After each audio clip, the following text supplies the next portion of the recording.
खंड 2 प्रतिलेखन संख्या 21।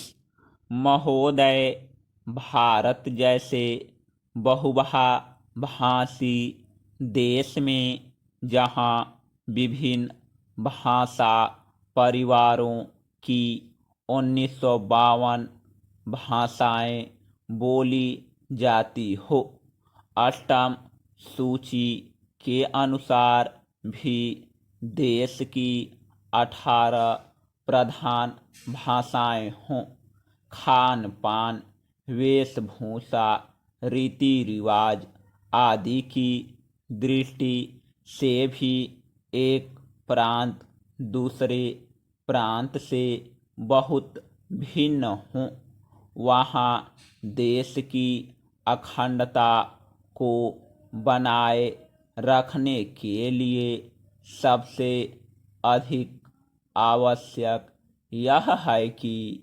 संपूर्ण देश के नागरिकों का वैचारिक स्तर पर आदान प्रदान हो, सांस्कृतिक विनिमय हो, एक दूसरे को समझने सराहने की चेष्टा हो।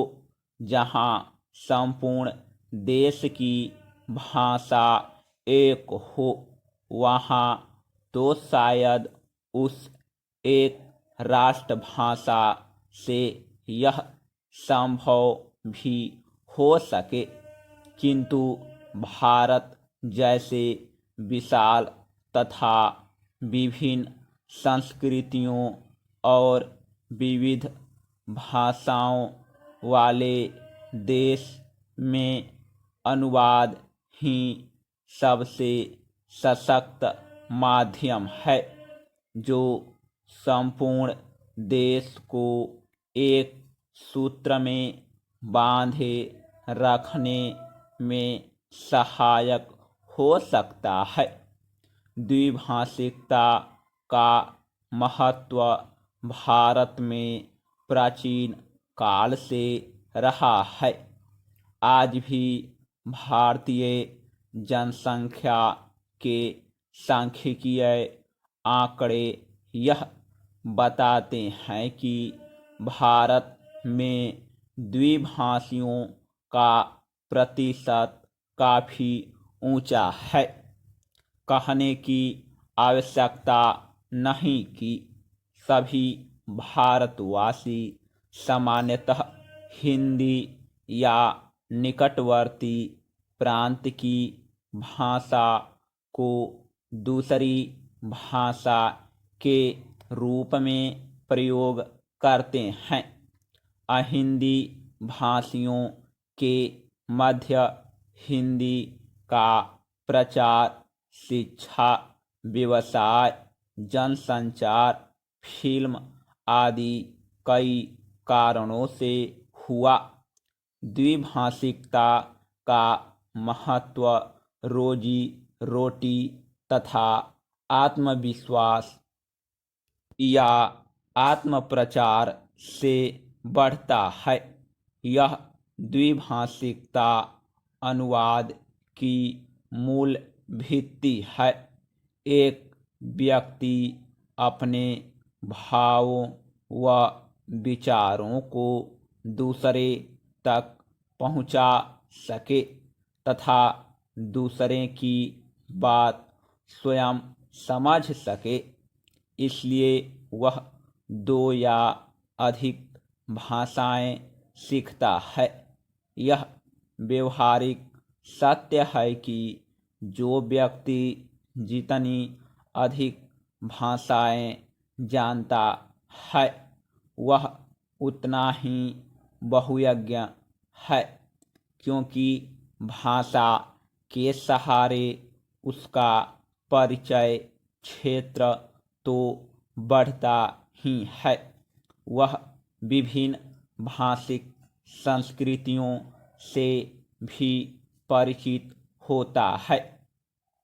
देश चाहे भौगोलिक दृष्टि से छोटा हो या बड़ा, शक्तिशाली हो या निर्बल, धनी हो या निर्धन, संश्लिष्ट अंतर्राष्ट्रीय राजनीतिक स्थिति को समझने के लिए दूसरे देशों की साहित्यिक, दार्शनिक, वैज्ञानिक स्थिति को समझने तथा उनसे लाभ उठाने के लिए उसे अनुवाद का सहारा लेना पड़ता है। सभी विकसित देशों में इसलिए अनुवाद का बड़ा महत्व है।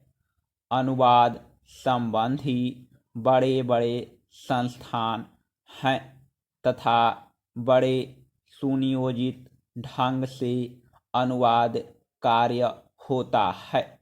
मैं आपको यूरोप के एक छोटे से देश बल्गारिया का उदाहरण देता हूँ। बल्गारिया की जनसंख्या 40 लाख है। बल्गारिया में पर्यटकों की वर्ष भर भरमार रहती है और उसका विदेशी मुद्रा अर्जन का मुख्य स्रोत भी पर्यटन उद्योग ही है। विश्व के अनेक देशों के पर्यटक वहाँ आते हैं, जिनमें बल्गारियन भाषा जानने वालों की संख्या नहीं के बराबर ही होती है। इन पर्यटकों की सुख सुविधा के लिए तथा उन्हें भाषा की कठिनाई न हो, इसलिए द्विभाषी की जो यूरोप की विभिन्न भाषाएं जानते हों आवश्यकता होती है। इसके लिए विश्वविद्यालयों में नियमित रूप से युवक युवतियां विदेशी भाषाएं सीखते हैं और द्विभाषीय का काम करते हैं।